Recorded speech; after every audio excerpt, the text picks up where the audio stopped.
आता क्रमाने जसं होईल तसं जेवढं होईल तेवढं करू. आज आपल्या या ठिकाणी अत्यंत दुःखित गोष्ट म्हणजे हरिभक्तपरायण परमपूजनीय आमचे रवी महाराज त्यांच्या वडिलांचं निधन ही एक मोठी दुःखाची गोष्ट आहे. आणि त्या दृष्टिकोनातून बघितलं तर अष्टादशा चालू असताना उत्तम पर्वामध्ये अत्यंत चांगली तिथी कालची, आणि या दिवशी त्यांना श्री संत ज्ञानोबारांच्या चरणकमलामध्ये प्रवेश मिळाला, ही एक गोष्ट अत्यंत उत्तम आहे.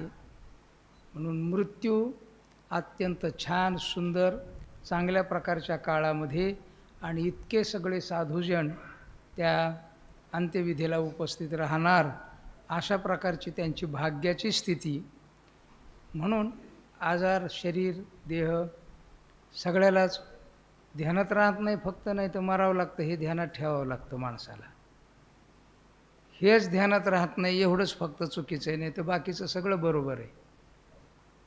म्हणून आजच्या या काळात अगदी जेवढा वेळ आहे त्या वेळेमध्ये जेवढे अभंग होतील तेवढ्याच ह्याच्यामध्ये आपण ते करून घेण्याचा प्रयत्न करणार आहोत.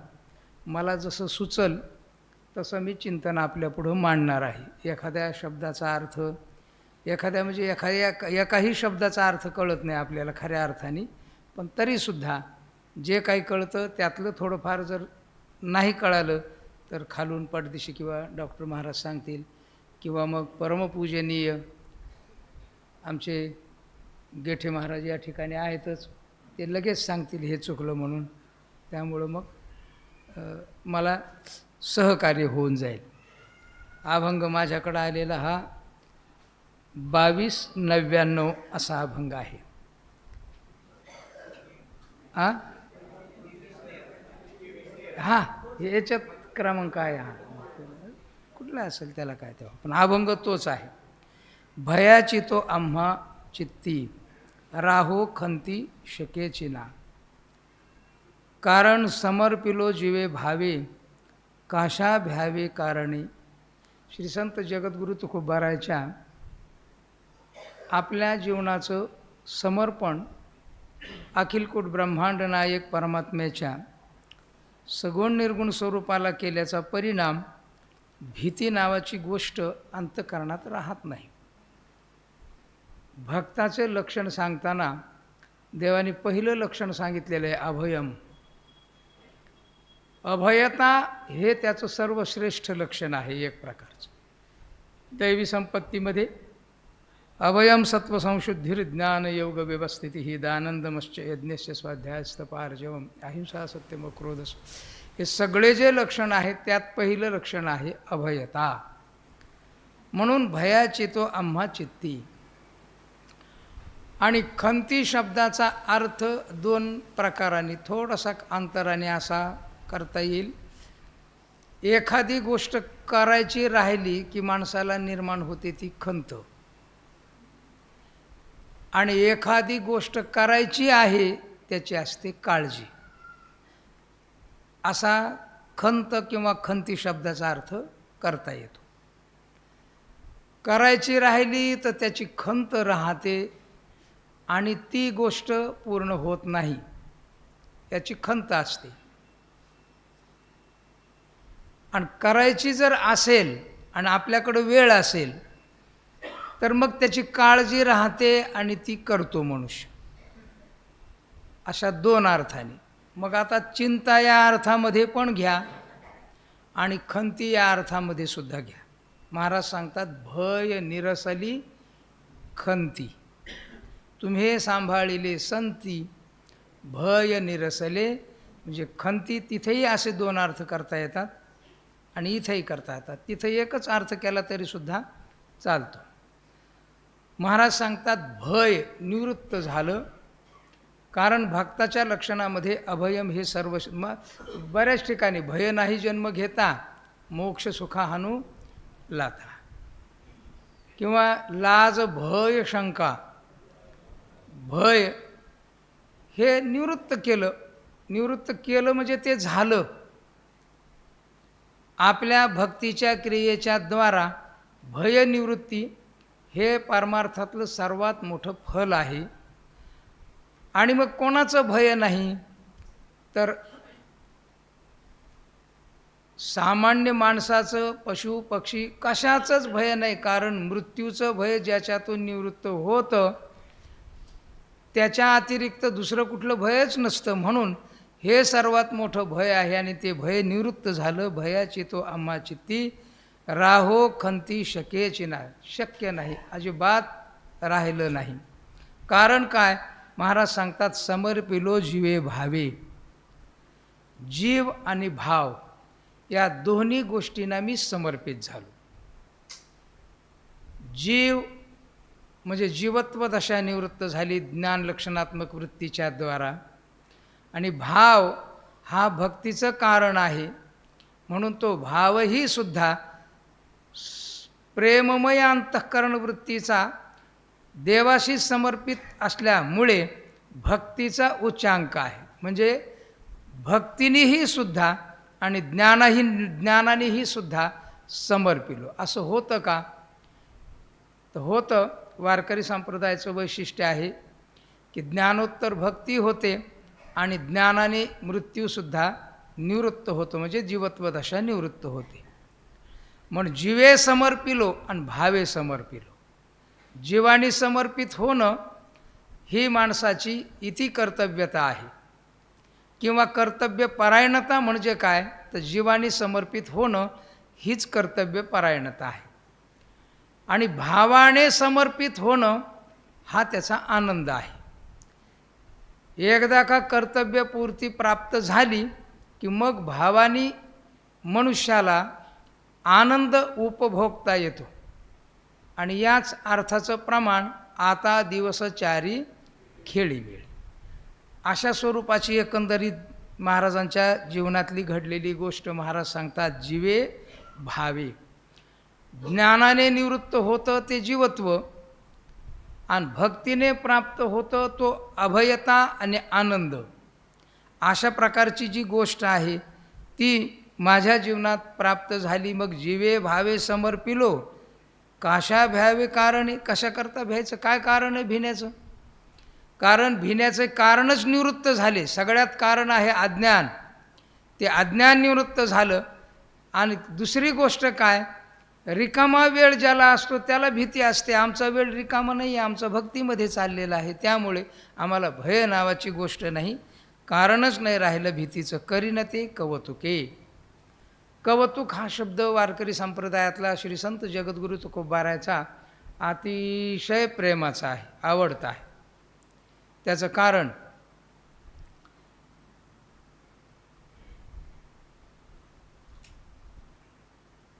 कवतुक वाटे झाले या वेचाचे, नाममंगळाचे तेणे गुणे. करीन कवतुके हरिभजनाचे भातुके, असं महाराजांचे कवतुक हा शब्द फार वेळेला आलेला आहे. आणि कवतुक हे जे आहे ते कार्यपूर्तीच्या पश्चात काळामध्ये कवतुक असतं. आणि ते कौतुकाने मी करीन. काय करील? अवघे निके शोभले. ज्ञानाच्या उत्तर कालामध्ये भक्तीचा अत्यंत दृढ असलेला भाव तो मी कौतुकाने करीन. म्हणजे कर्तव्य भाव विवर्जित झाल्यानंतर जे क्रिया असते ती कौतुकाची असते, आणि ती कौतुकरूप क्रिया माझ्या जीवनामध्ये करील. आणि ती कशी? ती निके शोभले. निके म्हणजे अत्यंत शुद्ध. शुद्ध शब्दाचा अर्थ आहे दोष विवर्जित असलेल्या वस्तूला शुद्ध म्हणायचं. परब्रह्माला माया उपाधी आहे तोपर्यंत दोष आहे, जीवाला अविद्या उपाधी आहे तोपर्यंत दोष आहे, शरीराला रोग आहे तोपर्यंत दोष, रोग आहे शरीराला तोपर्यंत दोष आहे, मनाला चंचलता आहे तोपर्यंत दोष. हे सगळे दोष आहे. या सगळ्या दोषाची निवृत्ती अज्ञाननाशाने होत असती. आणि ती दोष निवृत्ती झाली की निकेपणा येतो. आणि हा निकेपणा सर्वात श्रेष्ठ स्वरूपाचा आहे. म्हणून महाराज सांगतात निके. म्हणून महाराजांनी काला वाटू एकमेका वैष्णव निका. निका वैष्णव शब्दाचा अर्थ आहे ज्ञानभरित, प्रेमभरित, समर्पण भावपूर्वक. किंवा 12व्या अध्यायातलं चिंतन करायचं झालं तर देव सांगतात संतुष्ट सततम योगी यथात्मा दृढनिश्चय मय्यर्पित मनोबुद्धीर यौमद भक्त समे प्रिय. ही गोष्ट आहे. याच्यामध्ये ज्ञानभक्ती आहे, याच्यामध्ये प्रेमभक्ती आहे, याच्यामध्ये अष्टांग योग भक्ती आहे आणि याच्यामध्ये समर्पण भावाची भक्ती आहे. या सगळ्या प्रकारच्या भक्तीच्या उच्चांकाने शोभून दिसतो. म्हणून महाराज सांगतात अवघे निके शोभले. अत्यंत शुद्ध स्वरूपामध्ये. वस्तू शुद्ध असेल तर चांगली आणि नसेल तर मग ती नसलेली बरी. वर्ग असेल तर बरं चांगलं, नसलेलं बरं. तसं हे निकय अगदी शुद्ध. तुका म्हणे माप भरू दिवस सारू कवतुके. भक्तीचं माप भरू आणि भक्तीचं माप भरून आत्ता हे जे दिवस आहेत ते अत्यंत कौतुकाने संपून टाकू, म्हणजे संपतील आणि प्रारब्धवशामध्ये देहपात जेव्हा होईल तेव्हा तोपर्यंत ही कौतुकाची क्रिया करू. अशा प्रकारचा भाव मला सुचला म्हणजे मी वाचला, त्याच्यातून सुचला, आपल्यापुढे चिंतन केलं. पाचारिता धावे ऐशी ठाईची ही सवे, बोलो करुणावचनी करी कृपा लावीस्तनी. जाणे कळवळा भाव सिद्धीचा सोहळा, तुका म्हणे नाम मागे मागे धावे प्रेम. दुसरा अभंग. इतकी भक्ती केल्यानंतर या निक्या ज्ञानोत्तर भक्ताच्या पाठीमागे पुढे देव धावतो. हीच गोष्ट महाराज या अभंगामध्ये सांगतात. पाचारिता धावे, बोलवलं की तो धावतो. एक तर पाचारणं हा भक्ताचा स्वभाव, सवय, आणि पाचारल्याबरोबर येणं हे हा देवाचा स्वभाव म्हणजे सवय. सवय माणसाला लागलेल्या असतात, त्या काही माणसाच्या सुटत नाही. तंबाखूची सवय, बिडीची सवय, ही जेवढी कठीण आहे का नाही तेवढीच कीर्तन करायला माईकची सवय. लाईट नसली तरी चालती पण माईक पाहिजे. ही गोष्ट तुम्ही मी बघितली बरं का. आमच्या मित्राचं कीर्तन चालू होतं, मी पखवाज वाजवायला बसलेलो होतो. लाईट गेली. ते म्हटले आता आमच्याकडं लाईट 3 वाजता येते, आता काही लाईट येणार नाही. मी म्हटलं हे सगळे अडचण काढून टाका बरं. तो म्हटलं हो थांबा, लाईट नसली तर चालेल पण माईक पाहिजे, त्याशिवाय बोलताच येत नाही. मला धरून बोलायची सवय लागली. सवयचे लय उदाहरण आहेत, कितीतरी सांगता येतील सवयचे उदाहरण. देवाला लागलेली सवय ही, देव प्रेम आणि हाक भक्ताची लगेच लागोलग येतो देव. म्हणून महाराज सांगतात पाचारिता धावे ऐशी ठाईची ही सवे. कितीतरी उदाहरणं पुराणातले, हा काय लक्ष्मी ती काय गजराज वगैरे. द्रौपदीनी ताबडतोब येणं हा त्याचा स्वभाव. एक तर संकट निवृत्ती करता येतो, दुसरं तर प्रेम उपभोगा करता येतो. या 2 गोष्टी येतात. संकट निवृत्ती, भक्त संकटकाळी महाराजांच्या अंगावर पाणी टाकलं शिवबाका सरांच्या मंडळीने. कोठे गुंतल असे नाही, देव लगेच काय लागला, जळे माझी काया लागला वनवा धावरे केशवा म्हटल्याबरोबर देव आणि वनवा शांत झाला. ही देवाची काय आहे विशेषता आहे आणि ही भक्ताची पण विशेषता आहे. म्हणून महाराज सांगतात पाचारिता धावे ऐशी ठाईची ही सवे, बोले करुणावचनी. देव पण बोले करुणावचनी आणि भक्त पण बोले करुणावचनी. बोले करुणावचनी करी कृपा लावीस्तनी. कृपा करतो आणि प्रेमस्तन, प्रेम पाहना तो देत असतो. प्रेमाला बऱ्याच वेळेला पाहना शब्दाचा प्रयोग केलेला आहे. कारण वात्सल्य भावाची प्रगटता ज्याच्यातून दिसते अशा प्रकारची क्रिया किंवा घटना म्हणजे स्तनपान आहे. किती महाराज सांगतात, जो ये मातेच्या उदरा तो मातेचा सोयरा केतूला. सांगता येण्यासारखं नाही. म्हणजे इथे तुका म्हणे वाणी राहिली कुंठित, तिथं शब्द नाही, शब्दाने ती गोष्ट साकार करता येत नाही. मग शब्दच बोलू नये का असं नाही, पण शब्दाने साकार करता येत नाही अशी अत्यंत विलोभनीय असलेली गोष्ट म्हणजे ही गोष्ट आहे. कोणती गोष्ट? तर प्रेम पाहण्याची. म्हणून महाराज म्हणतात, बोले करुणावचनी करी कृपा लावी स्तनी, जाणे कळवळा भावसिद्धीचा सोहळा. देव भक्ताच्या अंतःकरणातली तळमळ जाणतो. आता इथं महाराजांचा शब्द आहे कळवळा. मला वाटतं तळमळ शब्द जरा महाराजांना कमी वाटत असावं म्हणून कळवळा शब्दाचा प्रयोग केलेला आहे. तळमळ शब्दाचा पदच्छेद जर केला ना किंवा अर्थ जर तोडून बघितला ना तर त्याचा असा अर्थ होईल, तळात मळ म्हणून तळमळ. कसा? तळात मळ म्हणून, आहे की नाही, असा अर्थ करता येईल त्याचा. तळमळ, जीवा लागली तळमळ व्यथा, परमात्म्याच्या प्राप्तीकरता. देव जाणतो कळवळा भावसिद्धीचा सोहळा. भावसिद्धी आहे ना, अत्यंत महत्त्वाची गोष्ट आहे. आता हा देवाच्या स्वभावाचा विचार चाललेला आहे. देव स्वभाव, देवाचा स्वभाव काय असा या अभंगाचा भाव आहे. आणि भक्ताच्या अंतःकरणामध्ये भावसिद्धीचा सोहळा निर्माण होणं नितांत गरजेचं आहे. अष्टमहासिद्धीचा काही संबंध येत नाही इथं, पण भावसिद्धी, कारण भावसिद्धी सांगितले महाराजांनी. भावसिद्धी शब्दाचा अर्थ असा आहे की देवाच्या अस्तित्वाचा अत्यंत निसंदेह बोध होणं, याला म्हणतात भावसिद्धी.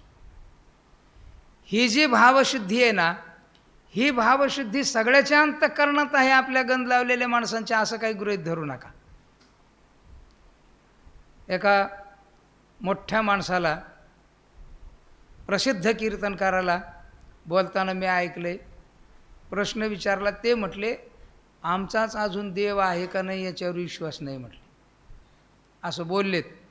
रेकॉर्डिंग आहे माझ्याकडं, मोबाईलमध्ये आहे. आता दाखवायची वेळ नाही म्हणून नाही दाखव. तुम्ही म्हणताल गप्पा मारतो, लगेच दाखवू शकतो, उगं वेळ जाईल.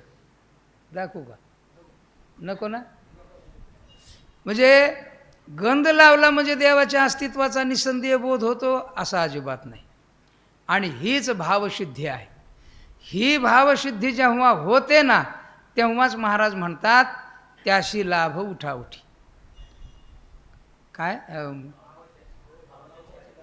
भाव ज्याचे ठाई गाठी, गाठी, भाव ज्याचे गाठी त्याशी लाभ उठाउठी. असा भाव आणि अशी भावाची सिद्धी आहे ना, ती जरुरीची आहे. तरच ब्रह्मप्राप्तिरूप भाव निर्माण होतो, ब्रह्मप्राप्तिरूप स्थिती निर्माण होते, अन्यथा होत नाही. आपण किती दूर आहोत हे आपल्या लक्षात यायला चांगलं उदाहरण आहे. आपण परमार्थापासून सत्वगुणामध्ये, किंचित सत्वगुणामध्ये आहोत, की जो सत्वगुण अज्ञान निवृत्तीपूर्वक ज्ञानप्राप्ती करता कारण ठरतो, असा सत्वगुण 14व्या अध्यायात सांगितलेला असा सत्वगुण नाही. मग हा रजोगुणात्मक सत्वगुण आहे आपला. आपला म्हणजे तुमचा नाही, माझा. तुम्हाला कोणाला, इथं बसलेले सगळे अत्यंत महत्त्वपूर्ण साधक मंडळी आहेत. मी काय होतंय त्या श्लोकामध्ये, सत्वात संजायते ज्ञानम रजसो लोभ एवच. रजोगुणाचा काय धर्म आहे? प्रयोजनच त्याचं काय आहे? लोभ. लोभ रजोगुणजन्य आहे. लोभ कुठल्या व्यवसायातून लोभ धरला, व्यवसायाला महत्त्व नाही आहे. काय? लोभ, लोभ धरण्याला महत्त्व आहे. व्यवसाय कुठला? एक जण 2.5-3 तास पूजा करतो, हा त्याचा व्यवसाय. का? ती व्यवसाय केल्यानंतर त्याला लोक बघून पैसे देतात. म्हणजे पैशाकरता पूजा आहे, पूजेकरता ही सकामत आहे. ही काय आहे? आता त्या सकामतेमध्ये 2-4 प्रकार पडतात. पैकी 2 प्रकार सांगतो बरं का गेठे महाराज. काय? एक सकामत आहे श्रेष्ठ दर्जाची आणि एक सकामत आहे निकृष्ट दर्जाची. त्या निकृष्ट दर्जातील निकृष्ट नाही म्हणायचे, निकृष्ट जरा शब्द दाबून बोलायचा तो, म्हणजे अधिक निकृष्टता वाटली पाहिजे त्याच्यात. म्हणजे काय? याचा अर्थ असा आहे की चतुर्विधा भजन्ते माम ये जना सुकृतीनो अर्जुनार्थो जिज्ञासुर अर्थार्थी ज्ञानीचे भरतर्षभ. ही सकामता श्रेष्ठ दर्जाची आहे. याचा अर्थ काय? याचा अर्थ असा आहे, सुदामाला पैसे पाहिजे होते पण देवाकडून पाहिजे होते. कोणाकडून पाहिजे होते? सुदामा महाराजांची इच्छाच नव्हती, पत्नीची इच्छा ठीक आहे, पण तरीसुद्धा पैसे कोणाकडून पाहिजे होते? देवाकडून. कोणा लुच्च्याकडून पैसे नको होते. आता आपण भक्ती करतो देवाची आणि लुच्च्या माणसाकडून अपेक्षा करतो, ही निकृष्ट दर्जाची सकामत आहे. मग किती जण आहेत याच्यात? तुम्ही मोजत राहा. पहिला नंबर माझा. ही सत्य गोष्ट आहे. गंध लावतो, कानाला गंध लावतो, इकडं गंध लावतो, डोक्याला गावतो, शेंडीला लावतो, पायाला गंध लावतो, सगळीकडे. का? लोकांनी याला सात्विक म्हणावून पैसे द्यावे. लोभ आहे, म्हणजे रजोगुणी आहे, खास खानदानी रजोगुणी. मग हे काय? हे नाटक आहे. मग असं असू शकतं का? होऊ शकतं. पण भक्तीमध्ये असलेली जी विशेषता आहे, जो भाव आहे, तो भाव मात्र देवाच्या अस्तित्वाचा निसंदेह बोध आणि ब्रह्मप्राप्तिरूप साध्य, त्याच्या अंतःकरणातली जी तळमळ, तो देव जाणतो. म्हणून महाराज सांगतात, भावसिद्धीचा सोहळा. तुका म्हणे नाम मागे मागे धावे प्रेम. नाम आहे ना, नामच प्रेम आहे. नाम घ्या, बरोबर प्रेम येत. सगळ्या नावामध्ये जवळपास विशेषता आहे. काय विशेषता आहे? तुम्ही विष्णू सहस्त्रनाम जर म्हटलं तर देव म्हणजे भगवान भीष्माचार्यांनी अगोदरच सांगितलं काय? यानी नामानी गौणानी विख्यातानी महात्मनः. ते गुणवृत्ती संपन्न नावं असल्याचा परिणाम देवाच्या स्वरूपात, त्या देवाच्या मनापर्यंत, देवापर्यंत पोहोचतं. आणि परिणाम काय होतो? प्रेमभाव जागा होतो. म्हणून आपल्या मंडळीला विष्णू सहस्त्रनाम जर सकाळी म्हटलं नाही ना, तर जेवण गोड लागत नाही, खाऊ वाटत नाही. मी पितो चहा कधी कधी विष्णू सहस्त्रनामाच्या अगोदर, पण मनाला कसं तरी वाटतं. याचा अर्थ त्याच्यात प्रेम आहे. म्हणजे नाम आणि प्रेम, प्रेम आणि नाम असा त्याचा अत्यंत अन्योन्य संबंध. परिणाम नाम घेतलं ना, अंतःकरणात प्रेम उत्पन्न होतं. सुरुवातीला जड जातं, नंतर त्या नामामध्ये प्रेम उत्पन्न होतं. कारण प्रेम आणि नाम यांचा अन्योन्य संबंध आहे, देवाचा स्वभाव. पुढचा अभंग. काजी माझे जीवी आळस ठेवीला.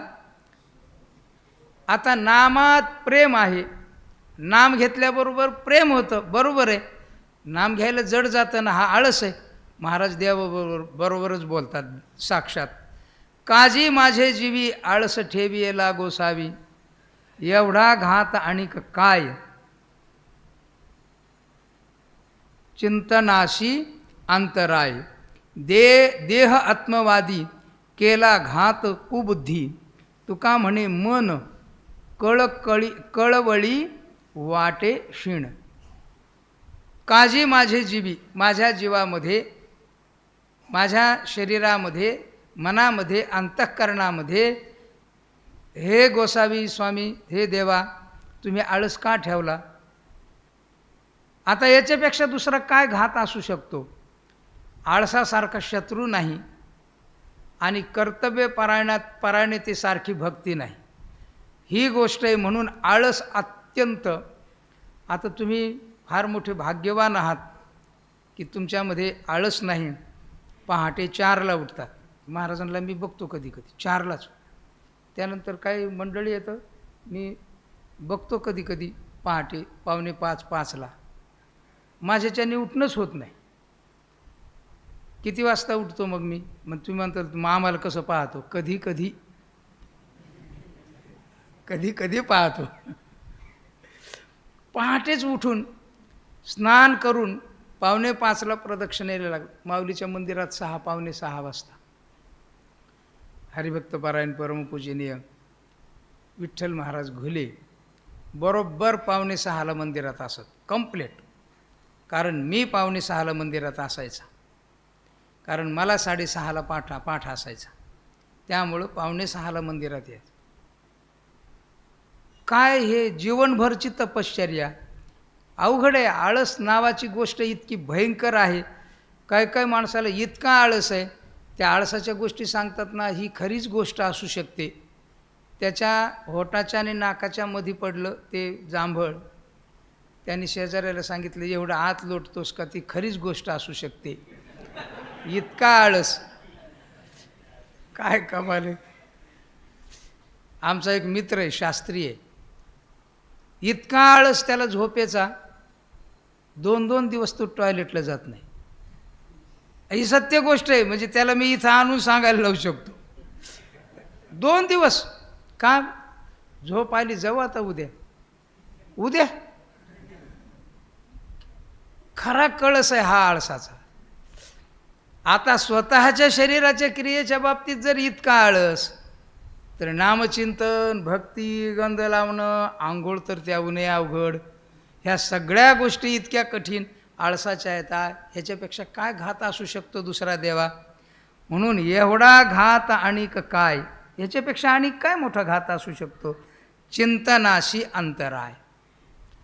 मन बुद्धी खरं तर पडल्याही चिंतन करता येतं, पण तेही आळसाचा परिणाम. निद्रा वश होऊन जातात, त्यामुळं चिंतनाला अंतराय पडतो. देह आत्मवादी. देहालाच आत्मबुद्धी, देहात्मबुद्धी निर्माण झाली. देहाच्याच ठिकाणी आत्मत्व बुद्धी निर्माण झाली. म्हणजे आळस हा प्रमाद आणि मोह हे तमोगुणाचं कार्य आहे. ह्या तमोगुणाचा प्रकर्ष त्याच्या अंतःकरणात इतका असतो की त्याच्या ठिकाणी आता ज्या देहाच्या बाबतीत आत्मत्व बुद्धी आहे ना, त्याला स्वच्छ करण्याकरता सुद्धा जर आळस असेल, तर देहात्मबुद्धी निवृत्त होणं किती शक्य आहे का? अत्यंत अवघड आहे. म्हणून देहाच्या ठिकाणी आत्मत्व बुद्धी निर्माण झालेली आहे.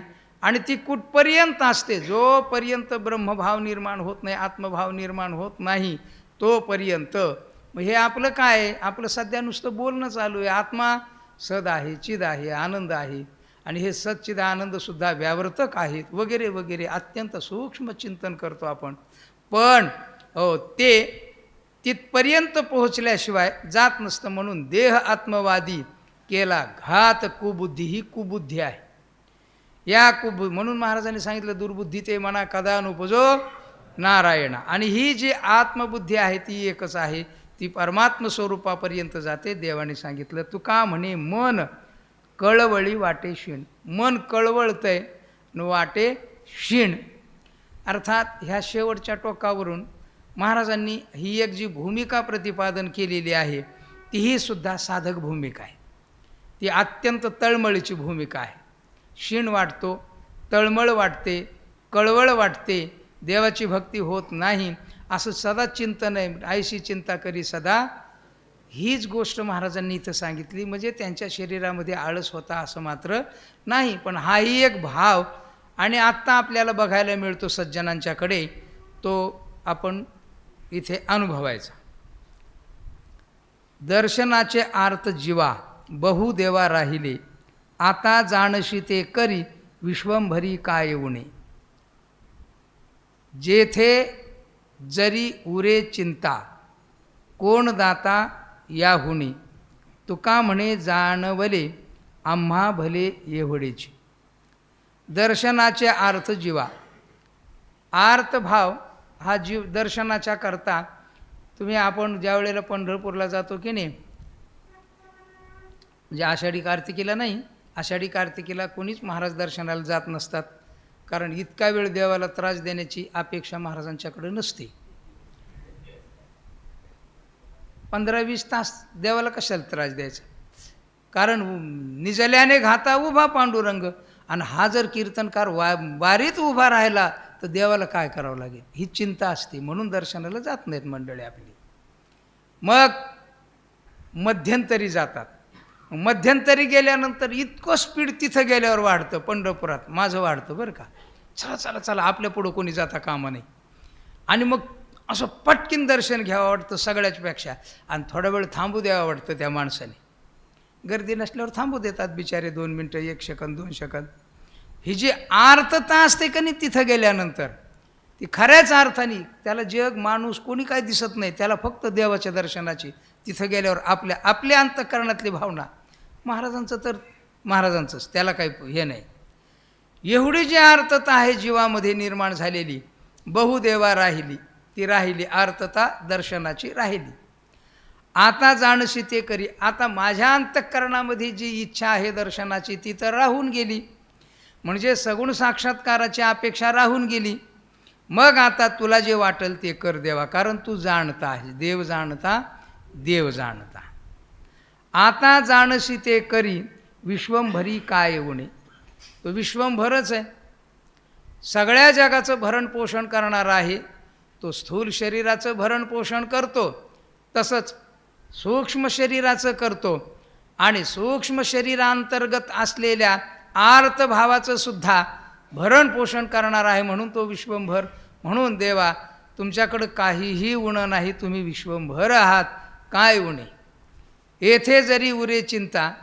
आता इथं जर चिंता उरत असेल विश्वंभराकडे, तर कोण दाता या होणी. जगात कोण दाता आहे. विटेवरी उभा काय, तोची एक दानशूर पावले समान, तोची एक दानशूर दाता. त्याच्यापेक्षा दाता. दाता त्याला म्हणायचं की जो चुकीच्याला आणि बरोबर असलेल्याला दोघालाही दान देण्याची क्षमता ठेवतो, तो खरा शूरदाता. आणि तो दात म्हणजे आपण बघतो, आपण त्या पुतण्याला दिला, अपराधच केला. रावणाला मोक्ष, त्या कंसाला मोक्ष. कृष्ण ज्याशी कोपून मारी तो पावे परब्रह्म साक्षात्कारी. मग प्रेमाने तर देव उनच नाही काही, अशा प्रकारचा देव आहे. म्हणून महाराज सांगतात, कोण दाता या होणी. तुका म्हणे जाणवले आम्हा भले एवढेच. एवढंच जाणवलं. आणि एवढीच जाणीव खऱ्या अर्थाने संसाराला आल्यानंतर नितांत गरजेची आहे. म्हणून आल्यानो संसारा उठा वेग करा, तो हाच भाव आहे त्याच्यामध्ये. कैसे पाठ मोरी मना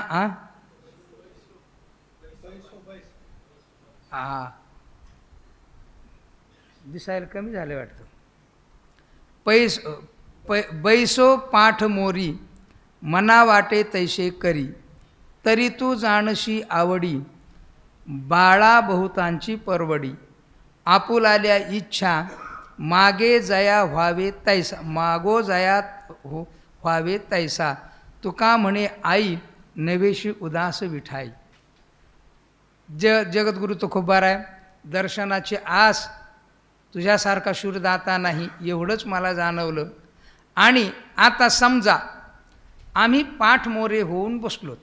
पाठमोरे होऊन बसलोत म्हणजे देवाच्या चिंतनाच्या बाबतीमध्ये आपण थोडंसं पाठमोरं झालो असा. किंवा देवाकडं तो आता देव कुणीकडं नाही, सगळीकडंच आहे.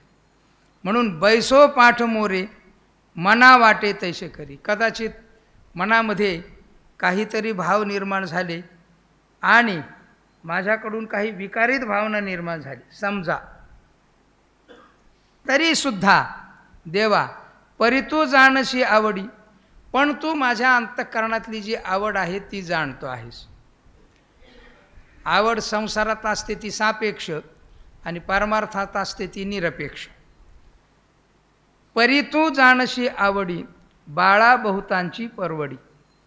बहुता बाळांची परवडी. बहुता बाळांची परवडी तू जाणतोस. जशी आई तशीच ही विठाई. विठाई माझी किठाई. त्या विठाईला आई या भावनेतून जगद्गुरु तुकोबार आहे पुत्र प्रेमाने किंवा वात्सल्य भक्तीच्या स्वरूपाने, वात्सल्य भावाच्या स्वरूपाने बोलताना म्हणतात, बाळा बहुतांची परवडी. आपुलाल्या इच्छा मागो जया व्हावे तैसा. जशा जशा इच्छा असतील बाळाच्या तसं तसं आईला व्हावं किंवा आई करत असते. तद्वत देवा तुम्ही आमच्याकरता तुका म्हणे आई नव्हेशी उदास विठाई. आई कधी उदास नसते. म्हणून आईच्या बाबतीमध्ये घडलेला पुत्राकडून कदाचित घरातून बाहेर काढून देण्याचा सुद्धा गुन्हा आई पोटात घालते आणि शाप देत नाही. म्हणून आई सदैव अत्यंत प्रेमळच असते, कारण ते अंतःकरणच. कदाचित शरीर हे पंचमहाभूताचं अपंचकृत तत्वाचं निर्माण झालेलं जे सूक्ष्म वगैरे आहे की नाही, ह्या आईच्या शरीरामध्ये कदाचित प्रेम पंचमहाभूत असतील आणि त्याचा परिणाम पुत्रावर एवढा होतो. तद्वत देवा तुमच्या अंतःकरणाचा आहे, आईचा आहे. कितीतरी उदाहरणं आहेत आईच्या बाबतीमध्ये की आईचा गुन्हा अपराध केला पण तरीसुद्धा ती त्याला रागवत नाही. म्हणून त्या ज्योतिषाकडे गेल्यानंतर तुम्हाला पितृदोष म्हणून सांगतात. काय सांगतात? मातृदोष काही कोणी सांगितलं नाही अजून. का सांगितलं आहे कधी? मातृदोष कोणी म्हटलं नाही अजून. पण पितृदोष मात्र का? पितृ जरा पितृच असतो थोडासा, पण मात्र त्याच्यामध्ये ना कुठल्याच प्रकारचा दोष नसतो. नित्तळ प्रेम, स्वच्छ प्रेम, किंवा त्याला आपली ह्याची भाषा आहे प्रेम पंचमहाभूताचं बनलेलं शरीर ते, त्यामुळं पुत्रावर अत्यंत असं त्याला नाहूच घालते त्याला, अशा प्रकारचं. तसं ही विठाई ही तर पंचमहाभूताची नाहीच आहे. ही केवळ शुद्ध सत्व गुणवती असलेल्या मायेच्या द्वारा अत्यंत सुंदर सुबक अशा पद्धतीची आणि ती सदैव समदृष्टीची असलेली हे विठाई तू नव्हेशी उदास, हे मला माहिती आहे. विश्वंभरा ओळे बहुत हात कान डोळे, जेथे असे तेथे देखे मागितले ते ऐके, जे जे वाटे गोड तैसे पुरवितो कोड, तुका म्हणे भेटी काही पडो नेदी तुटी. अशी कृपाळू असलेली विठाई, त्या विठाई विश्वंभरा ओळे.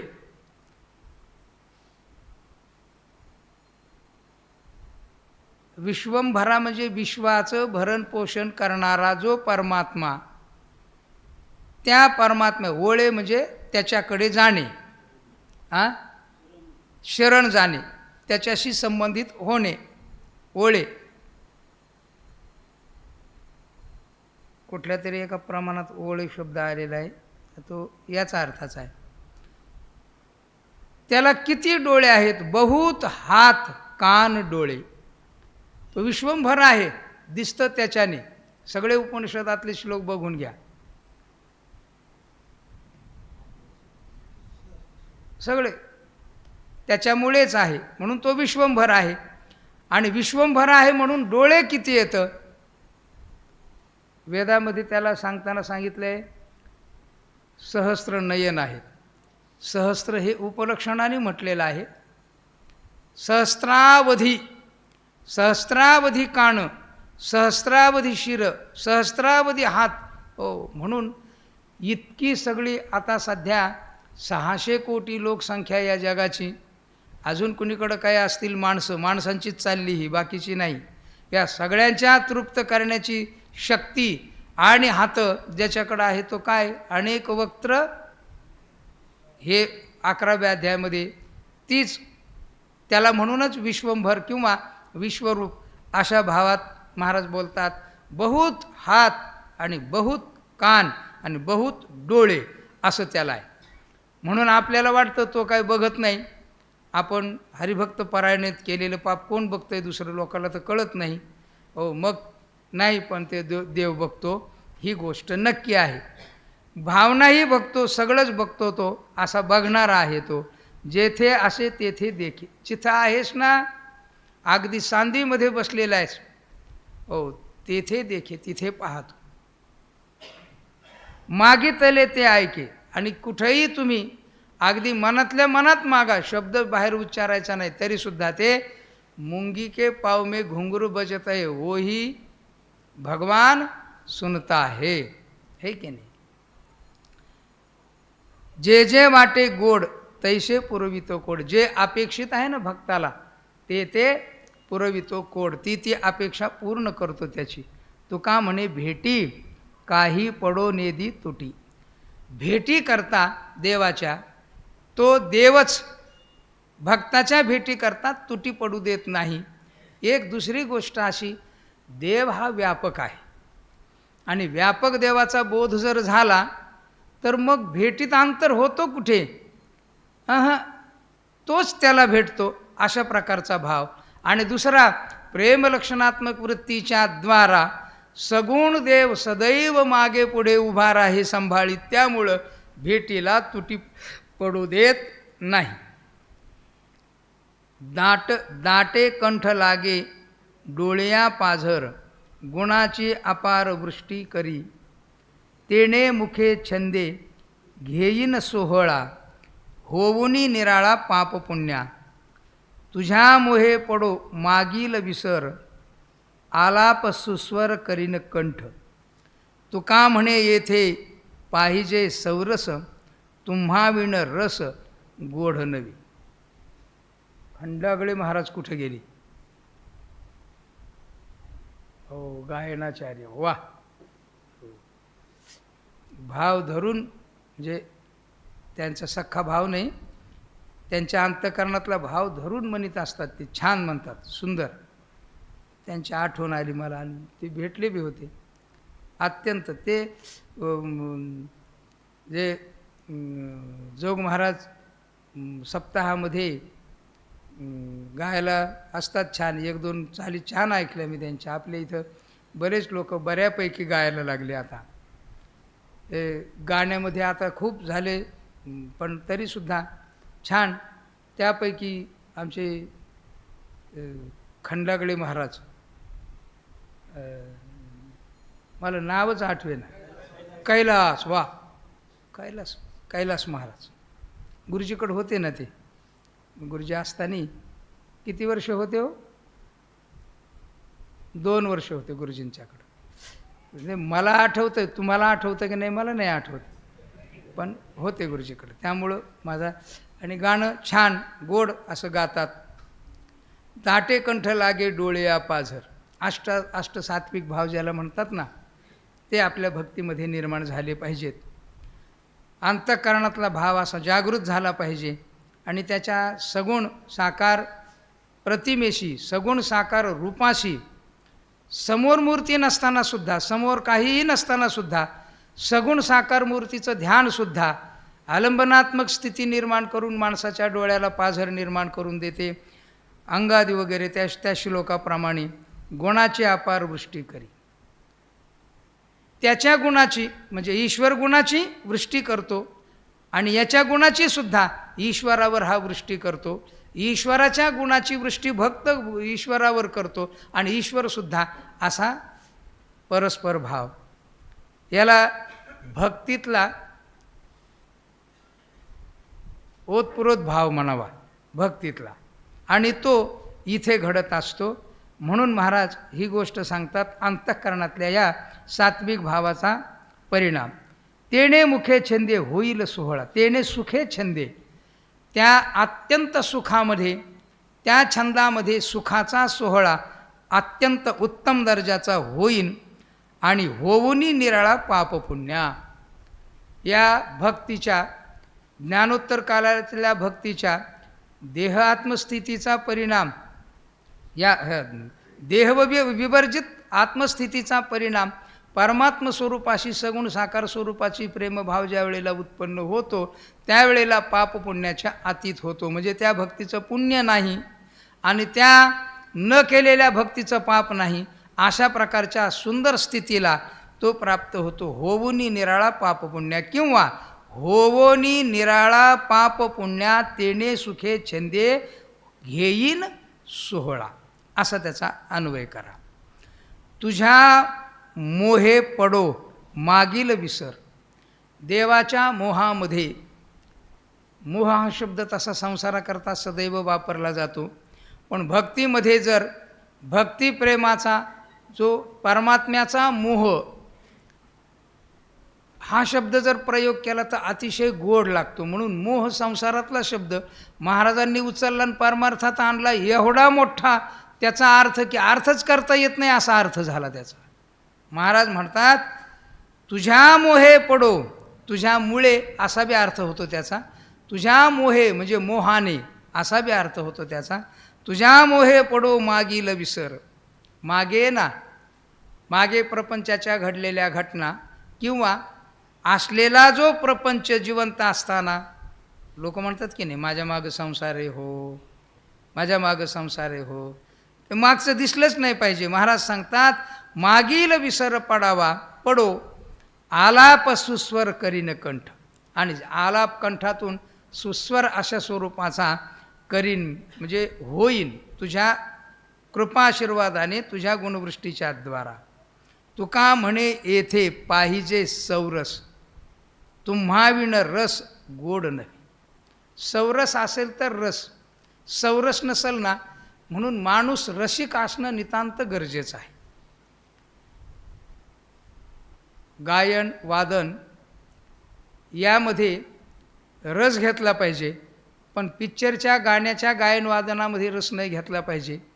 असा सौरस जर असेल ना तर तो रसवान होतो. आणि देवाच्या रसाशिवाय या सौरसाला रस प्राप्त होत नाही. सौरस असल्याशिवाय देवाच्या गुणगानाचा रस प्राप्त होत नाही अशी विशेषता आहे. म्हणून महाराज सांगतात तुम्हाविण रस गोड नव्हे. हे देवा तुमच्याशिवाय रस, हे जे नवरस षडरस वगैरे आहेत की नाही, हे सगळे 11 रस 12 रस काय असतील 100 रस, ते सगळे देवाच्या चिंतनाशिवाय, देवाच्या नामाशिवाय, देवाच्या रसाशिवाय म्हणजे भक्तिचार आणि ज्ञानाच्या रसाशिवाय म्हणजे ब्रह्मरस आणि प्रेमरस याशिवाय, भक्तिरसाशिवाय ते सौरस असूच शकत नाही. सौरसता निर्माण होते रसाला ती केवळ आणि केवळ देवाच्या नामचिंतनामुळे, अन्यथा होत नाही.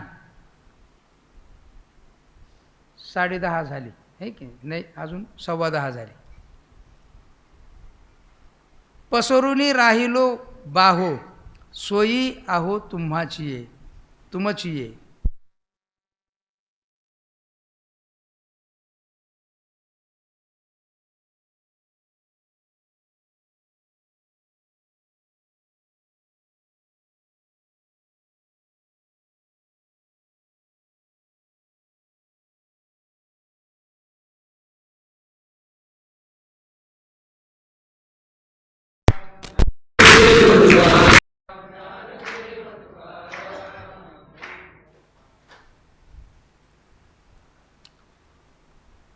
पसरुडी राहिलो बाहो सोयी आहो तुमची ये. आता यावे लागे वेगे पांडुरंगे धावत. बैसा याची इच्छा कडे चाली खडे रुतताती. तुका म्हणे कृपाळुवा करणे सेवा लागली. हे देवा मी तुमच्या भेटी करता बाहो पसरून उभा आहे. स्वयी बाहो तुमची ये, तुमची ये स्वयी बाहो पसरूनी राहिलो उभा. मी उभा राहिलेलो आहे तुमच्या भेटी करता. माझ्या अंतःकरणातली ही तळमळ आहे. आता यावे लागे वेगे, अत्यंत वेगाने तुम्ही यावं आणि हे पांडुरंगे धावत यावं. धावत अत्यंत वेगाने कसं, जसं की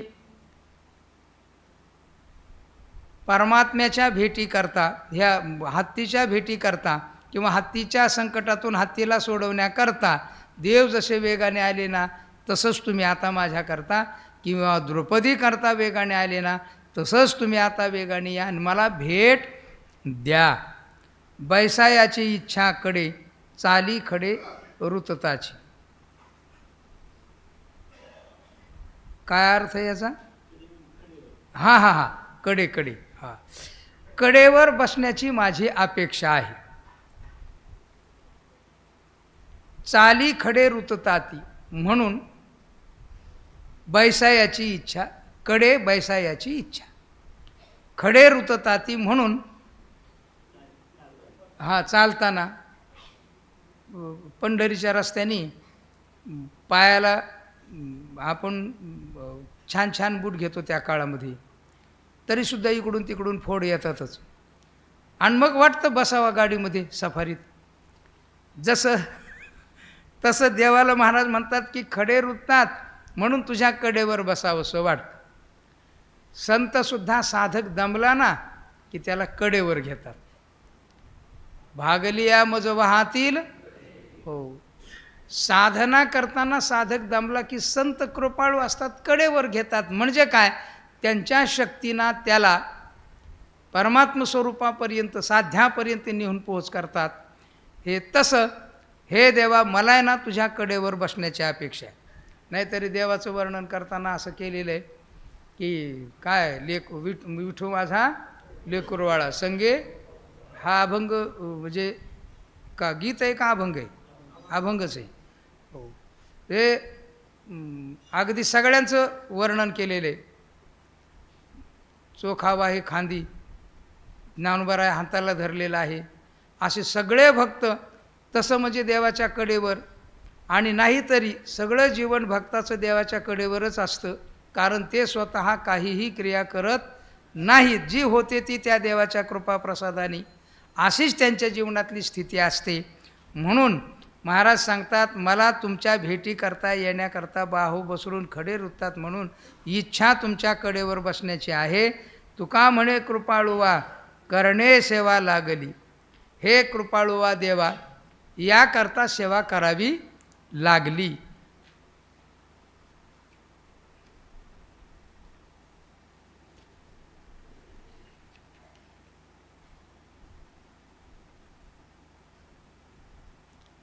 आम्ही झालो एकविध,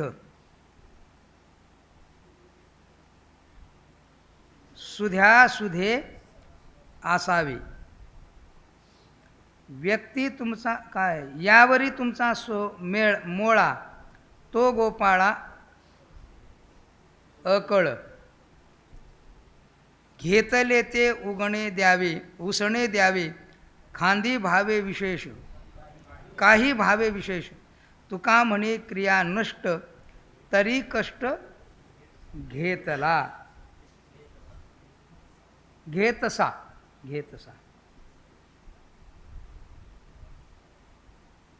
आम्ही झालो एकविध. जो भक्त असतो तो एकविध असतो, किंवा एकविध असतो तोच भक्त असतो. महाराजांनी व्याभिचारी भक्तीचं लक्षण सांगताना कितीतरी गोष्टी सांगितलेल्या आहेत. महाराज सांगतात मी एकविध आहे, एक गावे आम्ही विठोबाचे नाम, अनेक आपे काम नाही. आम्ही एकविध आहोत.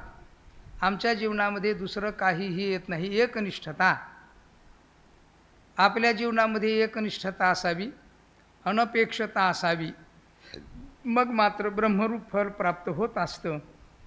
महाराज सांगतात की सुधा सुधे असावी. सुध्या, सुध्या म्हणजे सरळ. आपल्या मराठवाड्यामध्ये असा एक वाक्प्रचार आहे, त्याला बोलवा म्हटली पूजेला, तो गाथा सांगायला त्याला बोलवा. अहो तो का सुधा आहे का? सुधा म्हणजे श्रीमंत नाही, सुधा म्हणजे सरळ. सरळ असणं लय महत्त्वाचं आहे. ते माझं मी आणायला पाहिजे होतं पान, त्याच्यात टिपालही सुंदर दिलेले आहेत. नाही ते आता माझं नाही ना.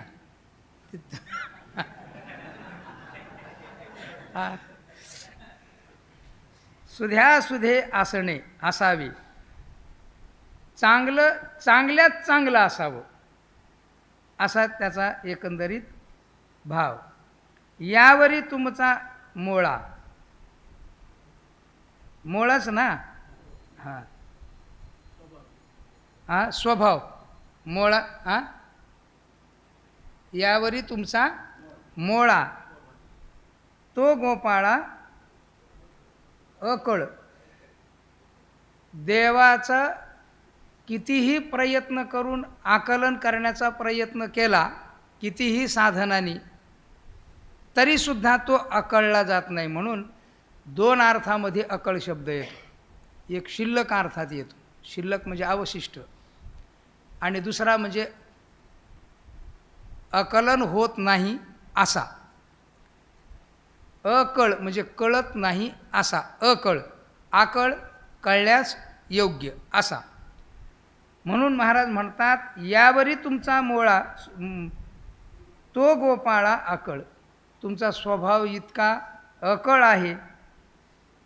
आता चांगल्यात चांगला असलेल्याला जर तो कळत नाही, तर चांगल्यात चांगला नसलेला आहे त्याला कसा कळन?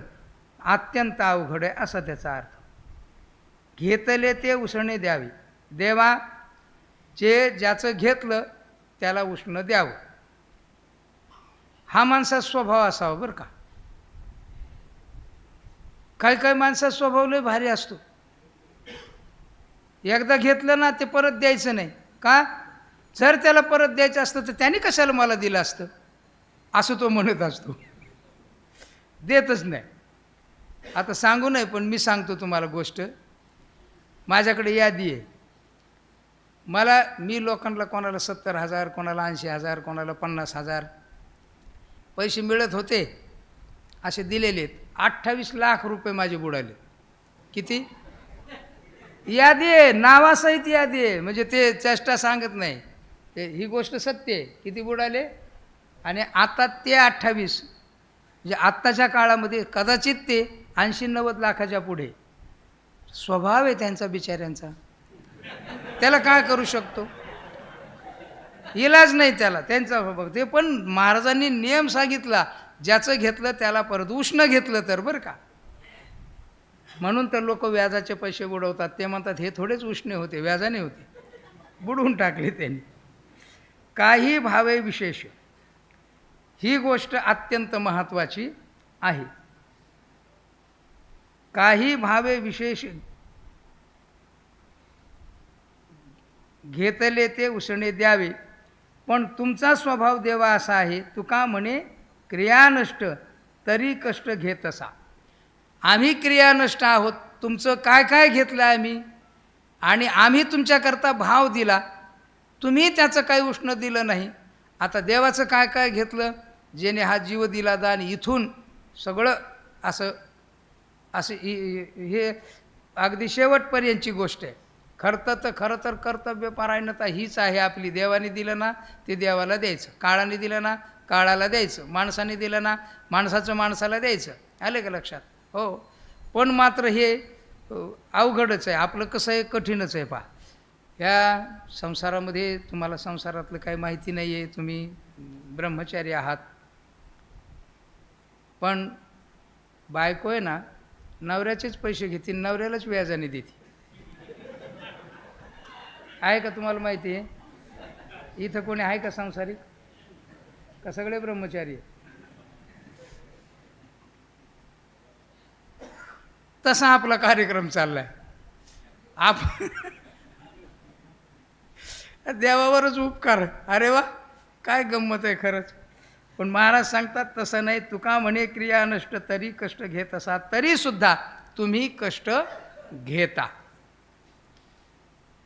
आम्ही अर्थभूत जीवी, तुम्ही गोसावी उदास. वादावाद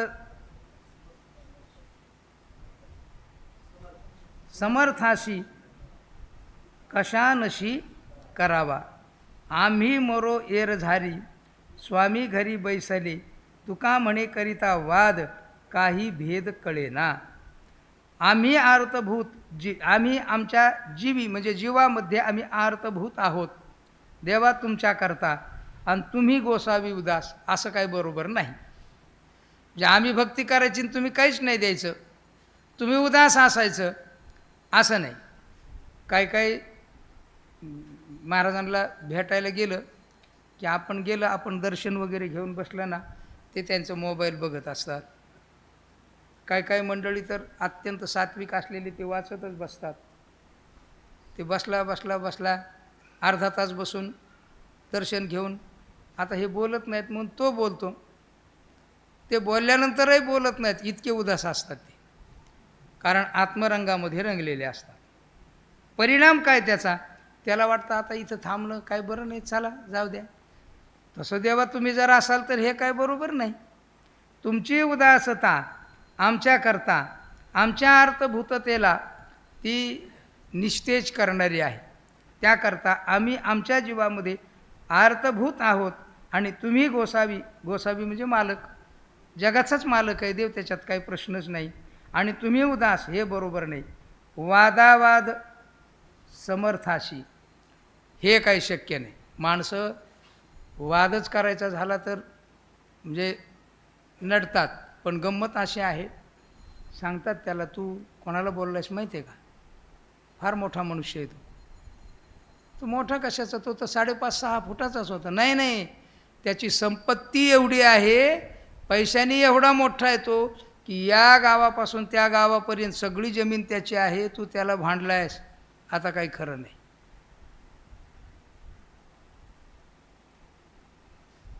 एकदा काय झालं सांगू का गोष्ट छोटीशी. पुण्यामध्ये आमचे एक मित्र आहेत कुलकर्णी. ते कुलकर्णी गजा महाराजांच्या शेजारी राहायला गेले. गजा महाराज माहिती नाही तुम्हाला? महाराज माहिती आहेत का कोणाला? हां, महाराजाच्या शेजारी राहायला जवळ गेले तिथं. आता शेजारी राहायला गेल्यानंतर ते त्यांचा जथा आला, कोणी गोळी, कोणी आमकं तमकं असं तसं. हे प्राध्यापक ब्राह्मण माणूस, तकलीफ झाली, उठला आणि आला. त्यांनी खूप शिव्या दिल्या. आता हे मंडळी त्याच्याकडे काही लक्षच दिलं नाही. ह्यांनी लक्ष दिलं नाही, खूप राग आला त्याला. डायरेक्ट महाराजाजवळच गेला तो, महाराजाला बोलायला. महाराजांनी आपलं बघितलं वगैरे गेले. ते दुसऱ्या तिसऱ्या दिवशी, चौथ्या पाचव्या दिवशीची गोष्ट, एक मोठा हत्याकांड घडला आणि नाव यांचं सगळं पेपरला आलं. ते फोटो ते बघितले. हे आणि लगेच दुसऱ्या दिवशी म्हटले, हे आपलं घर विकायचं, घर विकायचं. मग त्यांच्या लक्षात आलं विजय जगताप हे मारणेवाडीचे आहेत. मग त्यांच्याकडे गेले. ते माझ्याकडून प्रचंड अपराध घडलेला आहे, ब्राह्मण मनुष्य, शुद्ध बोलणारा, आणि मी त्यांना 4-5 शिव्या दिल्या. आता त्या शिव्याला त्यांना काय घेणं देणं असते, याच्याकडे लक्षच देत नाही. जगताप सर म्हटले, आमचे विजय जगताप सर म्हटले, अहो सर, अजिबात घाबरू नका, ते तुमच्याकडं बघणार सुद्धा नाहीत म्हणे, तुम्ही चिंताच करू नका, ते चांगल्याकडे बघत असतात.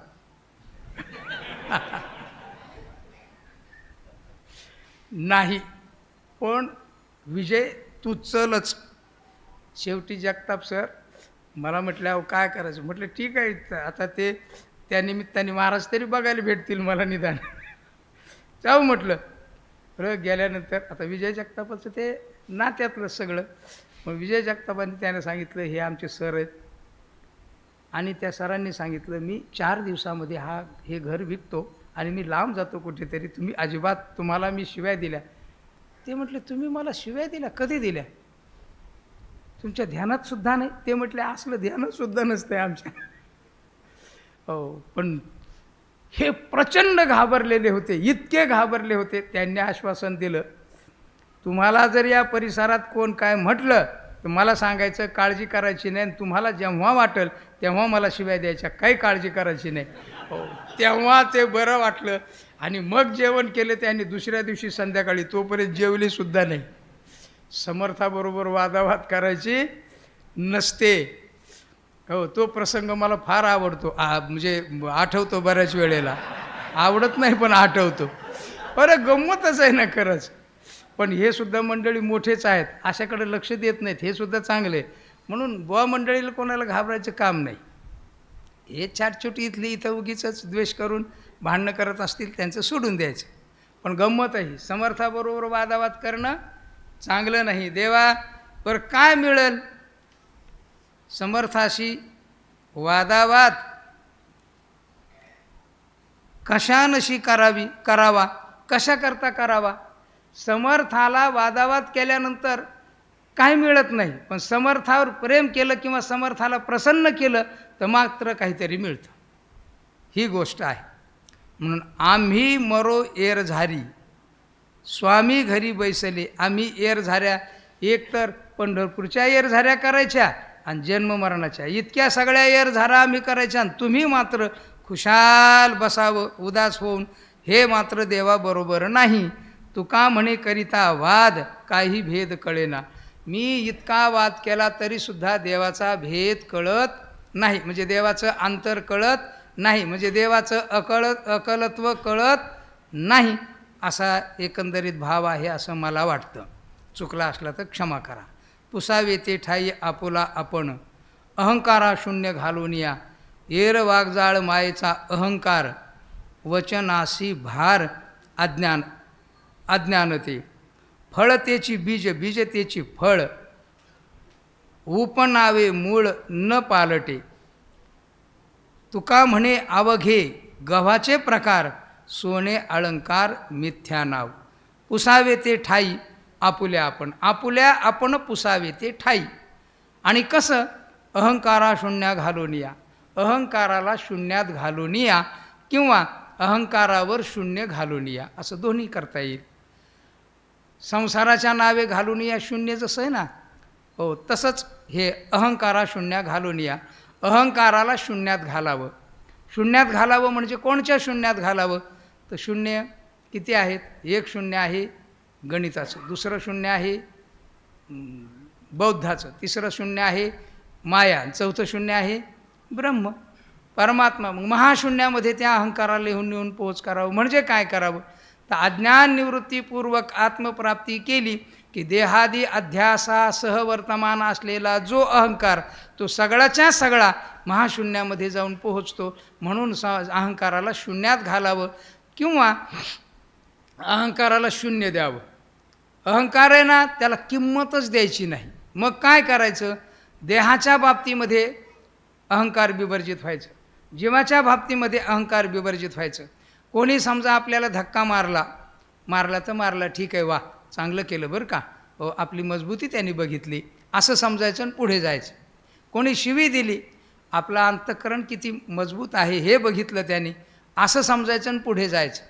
पण आपल्याला जरा जरी बघितलं ना, हो बघतोस काय, डोळे काढील, असं लगेच आपली भावना होती. असं नाही झालं पाहिजे. तर अहंकारावर शून्य घातलं पाहिजे आणि निश्चिंत राहण्याचा प्रयत्न केला पाहिजे. महाराज सांगतात, अहंकारा शून्य घालून या, पुसावे ते ठाई आपुल्या आपण. आपुल्या आपण, आपल्याच उद्धरेद आत्मनात्मनी, अशा भावामध्ये घ्या. एर वागजाळ मायेचा अहंकार, हे संपूर्ण जगत आहे ना, हा मायेचा अहंकार आहे, मायेचा पसारा आहे. मायेच्या द्वारा निर्माण झालेला हा अहंकार आणि हा वागजाळ आहे, केवळ बोलण्यापुरता आहे, ह्याचं वास्तव स्वरूप काहीही नाही. हो महाराज तर सांगतात, दिसतंय इथं, निदान दिसतंय. प्रपंच तो एक झाला होता, हे तो समूळ इथपर्यंत, ही तर गोष्ट फार पुढे आहे. पण अशी गोष्ट महाराज इथे सांगतात. वचनाशी भार अज्ञानते. आता प्रपंच आहे वगैरे अशा पद्धतीचे जे वचन आहेत, हा सुद्धा काय आहे? अज्ञानाचा भारच आहे. हा बरोबर का चुकलं? अज्ञानाचा भारच आहे तो. फळ तेची बीज, बीज तेची फळ. गंमत अशी आहे, बीज आणि फळ, बीजापासून फळ होतं आणि फळातल्या बीजाचं परत फळ होतं. म्हणजे बीज म्हणजेच फळ असतं आणि फळ म्हणजेच बीज असतं. हे मध्ये काय? हा सगळा बोलण्यातला भाव आहे. झाड, फांदी, पान वगैरे अमकं तमकं सगळंच्या सगळं अगदी बरं का. हो नुसता बोलण्यातला पसारा आहे. उपनावे मूळ पालटे, उपनावे मूळ न पालटे. उपनाव शब्दाचा अर्थ वा आडनाव. हो हल्लीच्या मराठी भाषेमध्ये सरनेम असं म्हणतात त्याला. हो की तो क्षीरसागर, त्या आडनावाच्या गमती आहेत. क्षीरसागर, दूध दुसऱ्याकडून घेतो ना, आडनाव क्षीरसागर, गमतीच्याच गोष्टी आहेत.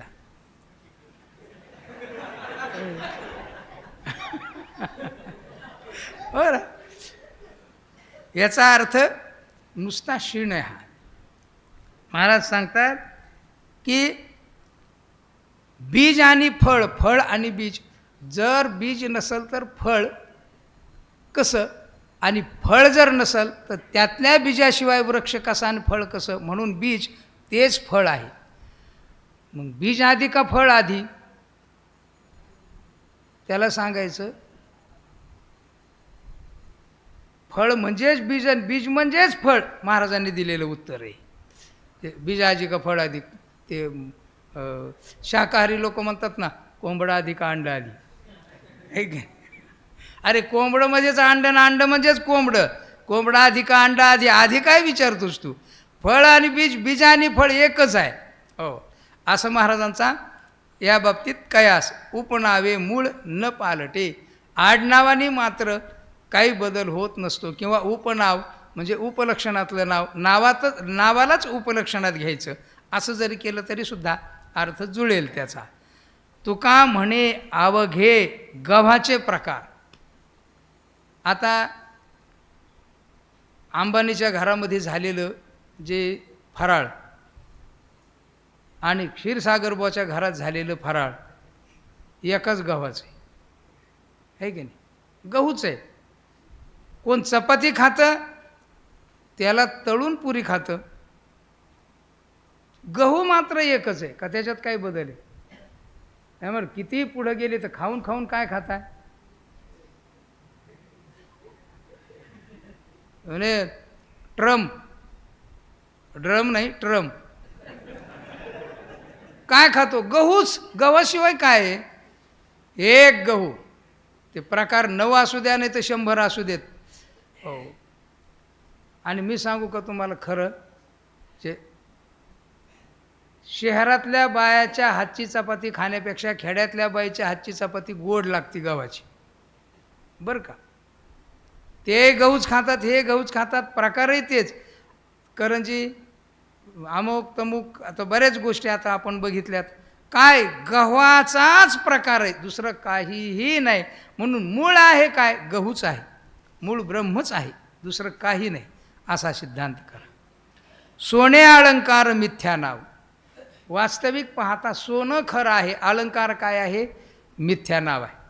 या सुवर्ण अलंकाराच्या दृष्टांताकरता काही परंपरेतले लोक अनाध्यस्त विवर्त शब्दाचा प्रयोग करतात.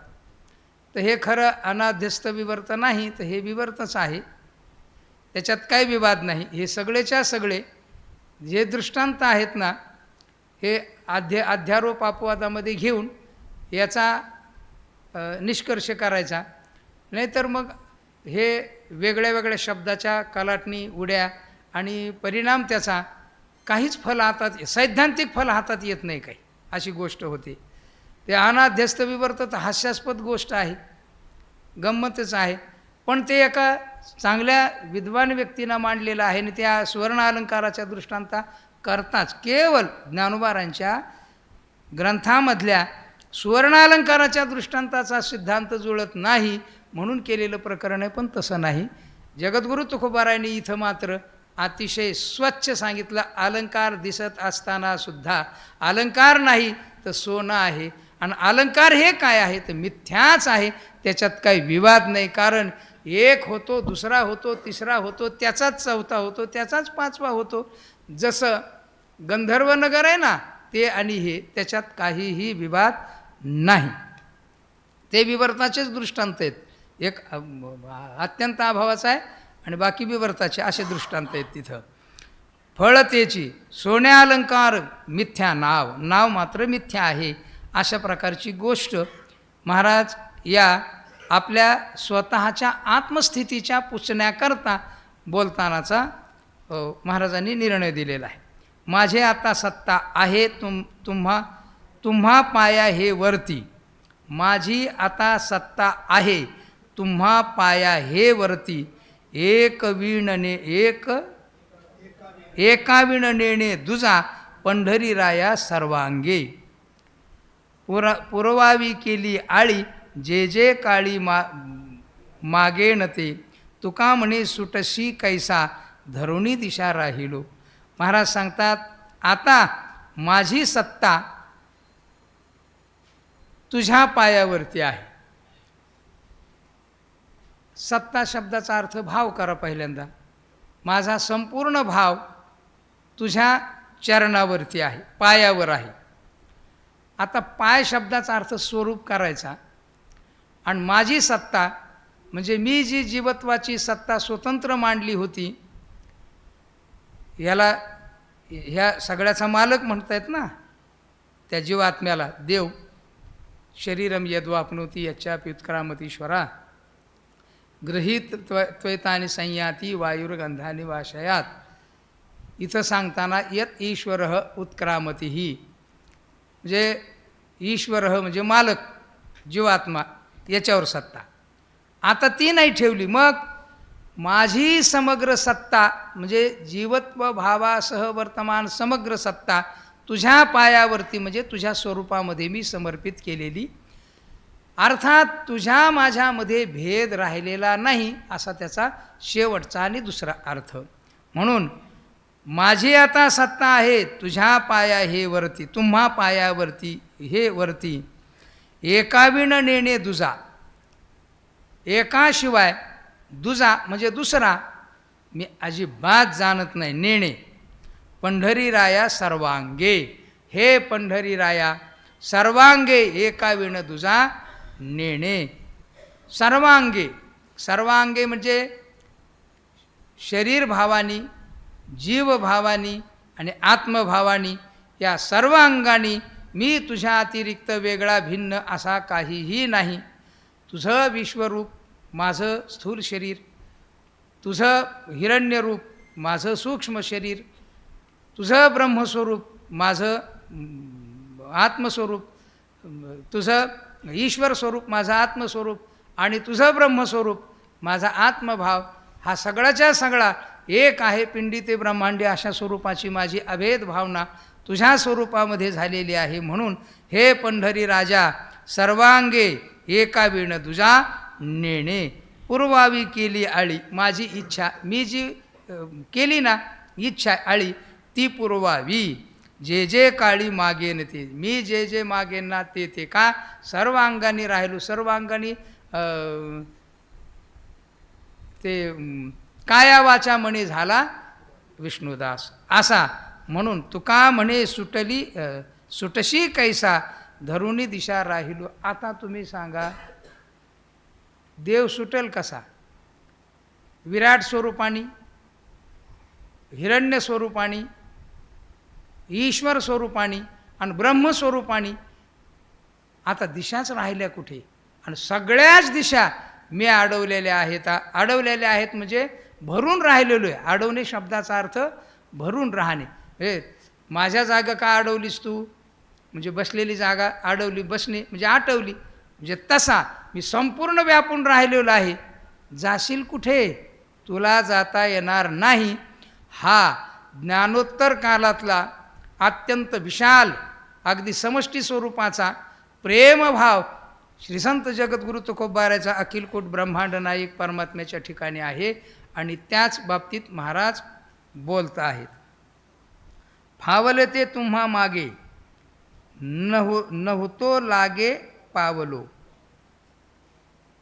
आलो आता उभा राहे जवळी पाहे सन्मुख. घरी होती गोवी झाली कामे केली न घडेची. तुका म्हणे धडफुडा झालो झाडा देई देवा.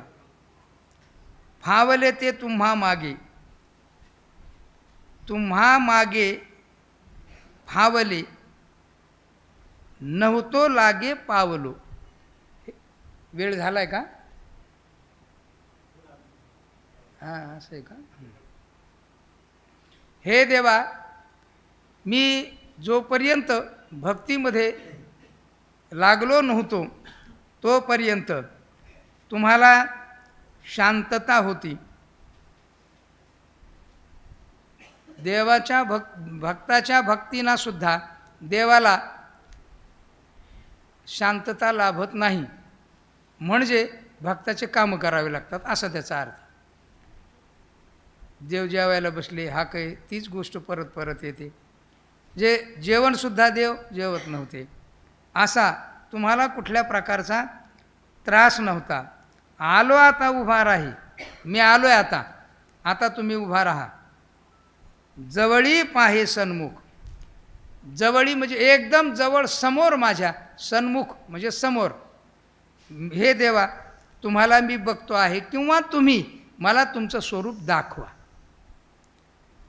घरी होती गोवी झाली, कामे गेली न घडेची. संसार इतका बेकार आहे, इतका बेकार आहे, माणसाला कीर्तनाला जाऊ देत नाही आणि कीर्तनालाही पाठवतो. तो संसार. कळलं नाही? चांगली गोष्ट. कीर्तनाला जाऊ देत नाही. अहो काम होते सगळे, आणि कितीही काम असू द्या कीर्तनाला पाठवतो.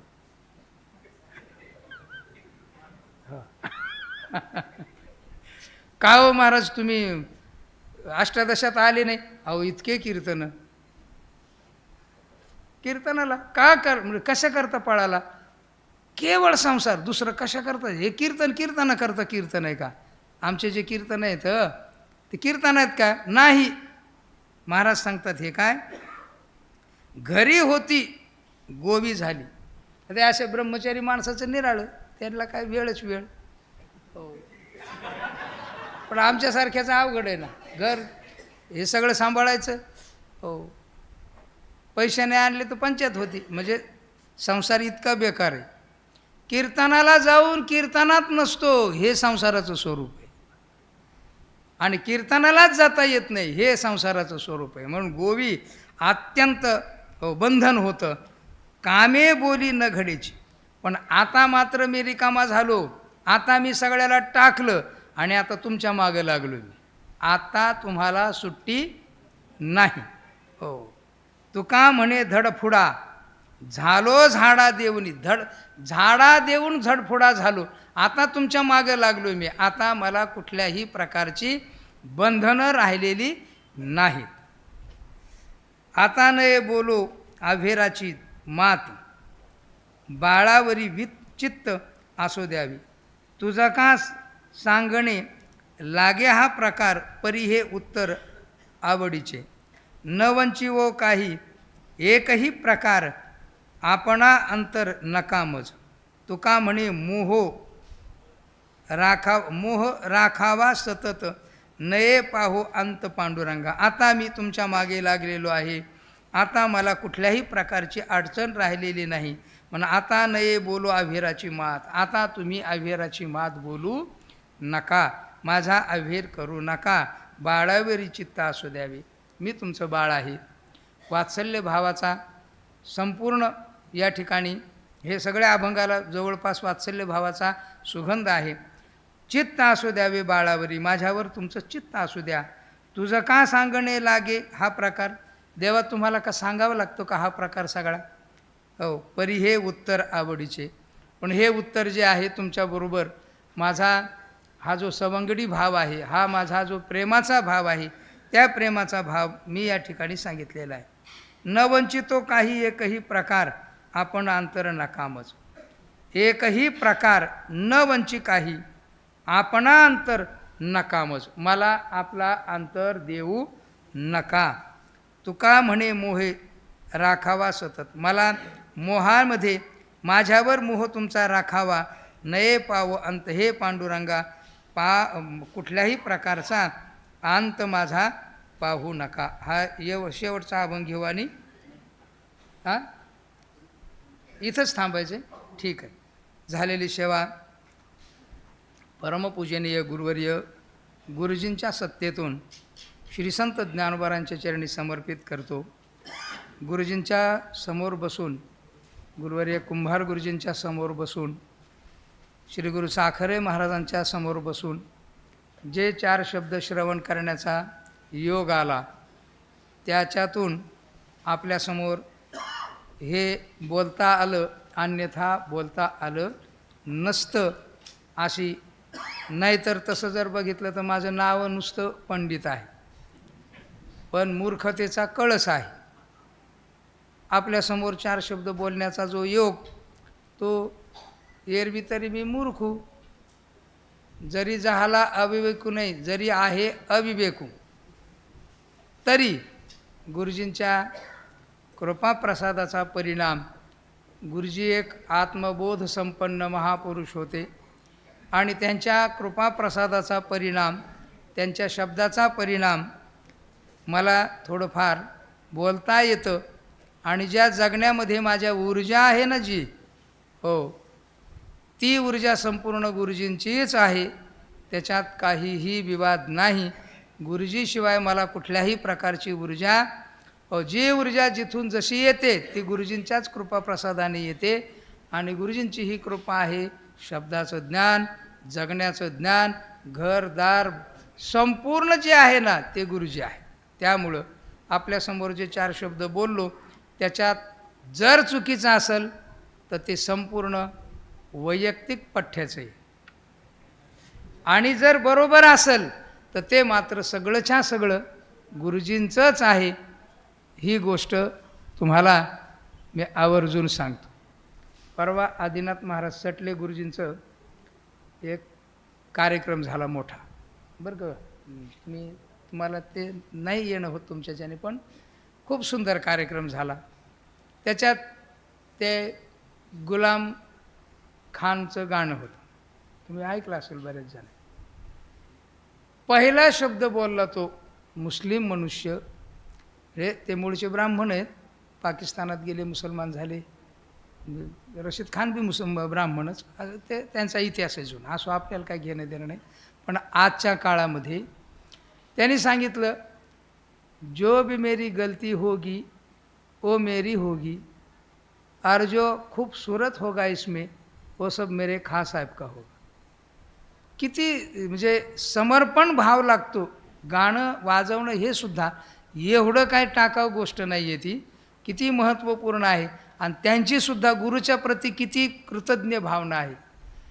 आता आपली मंडळी बरेच जण, अहो माझ्यासारखा शिष्य मिळाला म्हणून त्यांचं गुरुपण आहे, ध्यानात ठेवा,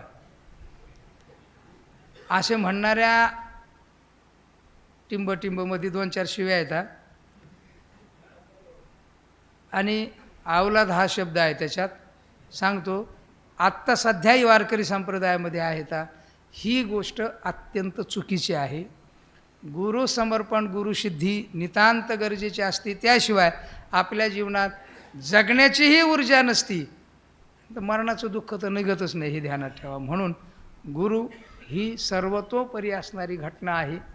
हे एक तत्व आहे, हे एक चैतन्य आहे, आणि त्याचीच आविर्भूतता आपल्यामध्ये असणं नितांत गरजेचे आहे. म्हणून नाही तर वास्तविक पाहता माझं जीवन सर्व अंगांनी गुरुजींनीच दिलेलं आहे, सर्व अंगांनी. आणि याकरता हरिभक्तपारायण परमपूजनीय गुरुवर्य डॉक्टर महाराज म्हणजे गुरुजीशी अभिन्न. ते आत्मस्वरूपाने अभिन्न, ब्रह्मस्वरूपाने अभिन्न, भक्तिस्वरूपाने अभिन्न, गुरुस्वरूपाने अभिन्न, अशा स्वरूपाचं त्यांचं एकंदरीत जी आत्मीयता आहे ती आत्मीयता वेळोवेळी त्यांच्या प्रेमातून मला भासते, जाणवते. अशा प्रकारचं डॉक्टर महाराजांचं हे गुरुजींशी असलेलं नातं, त्या नात्याला नातं न म्हणता ते एक फार मोठं वेगळं जीवन आहे, त्यांचं प्रेम आहे. असं डॉक्टर महाराजांचं संबंध गुरुजींशी असलेला. स्वामी महाराज गुरुजी, मला स्वामी महाराजांनी महिम्न स्तोत्राची संथा दिली. मी म्हटलं नाही, मी घेतो. नाही, मला ते गोट्या म्हणायचे. मी जरा गुटगुटीत होतो त्यावेळेला. आता म्हणजे झाला खोबऱ्याची वाटी, तो भाग निराळा आहे. पण स्वामी महाराज मला गोट्या म्हणायचे, चल बस म्हणायचे, गुरुजीचा जाव आहे म्हणजे माझा गोठा आहे म्हणायचे. आणि मग ते संथा वगैरे दिली. स्वामी महाराजांच्या जवळ महाराजांनी किती म्हणजे मूळ मुद्द्याला महत्त्व देणं हेच गरजेचं आहे. आता कीर्तन प्रवचनामध्ये मूळ गुद्दाच असतो, मुद्दा राहिलेलाच नाही आता, अशी परिस्थिती झालेली आहे. त्यामुळं महाराजांचं जीवन एवढं मोठं होण्याकरता गुरुश्रद्धाच कारण आहे. आणि त्याचाच परिणाम त्यांच्या जीवनामध्ये शास्त्र आहे, त्यांचं थोडंफार प्रेम, थोडंफार का म्हणतो किंवा फार थोडं माझ्यावर. त्याचं कारण जे विक्षिप्त असतात त्यांच्यावर कमी प्रेम असतं संतांचं. त्यांच्या जीवनामध्ये किती सरळ भाव आहे.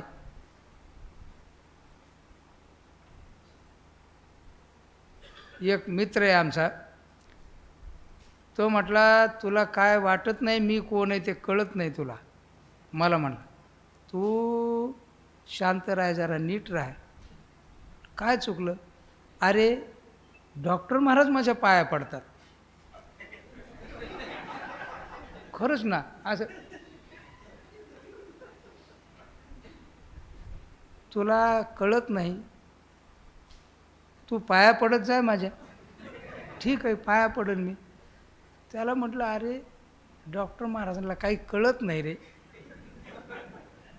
असं कसं म्हणतो? एवढा मोठा माणूस माझ्या पाया पडतो.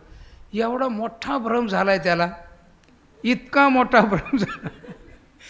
मी त्याला म्हटलं अरे सुनीचैव स्वपाकेच पंडित, हा श्लोक माहिती आहे का? तो म्हटलं हो. म्हटलं हा श्लोक त्यांच्या अंगभूत आहे, हे ध्यानात ठेव. कसा आहे? त्यांच्या अंगभूत आहे. याचा काय संबंध आला? अंगभूत आहे. म्हटलं तुला हे समजत नसेल तर त्याला मी तुला सांगतो, ते गाढवात सुद्धा देव पाहतात. आणि तरी समजत नसलं तर तू अख्खा गाढवेस, तुझ्यात सुद्धा देव पाहतात. म्हटलं ते तू समजू नकोस की तू मोठा आहेस, मोठा नाही आहेस. ही त्यांची ब्रह्मभाव दृष्टी आहे, एक लीनता आहे, ज्ञान आहे. आणि हे ज्ञान असंच करत असतं, असंच होत असतं बरं का. फळली तरुची शाखा. आणि ही भ्रमिष्ठ माणसं काहीतरी समजून घेतात की मी मोठा आहे, असं होतं. म्हणजे संतांच्या चांगल्या क्रियेनी मूर्ख माणसाच्या ठिकाणी भ्रम पक्का होऊन तो पक्काच खास खानदानी गाढव होतो, असं घडतं. पण माणसाला संत समजण्याची बुद्धी असावी लागते. ती गुरुजींच्या कृपेनं थोडी फार किंवा माझ्यावर आहे, म्हणून त्यांचं माझ्यावर प्रेम. आणि आमच्या हळदे महाराजांच्यावर मात्र खूप प्रेम बरं का. एकाच घरामध्ये असं त्यांचा आजादुजा भाव आहे थोडासा. हो, माझ्यावर एकाच घरात महाराजांच्यावर लय प्रेम, खूप प्रेम. म्हणून महाराजांचं झालं का सत्र, म्हणजे त्यांच्यावर प्रेम जास्त आहे. त्याच्यामुळं अगोदर मला आपलं हुकलं चुकलं म्हणून पण आहे महाराजांचं प्रेम, मला माझ्या अंतःकरणातून जाणवतं.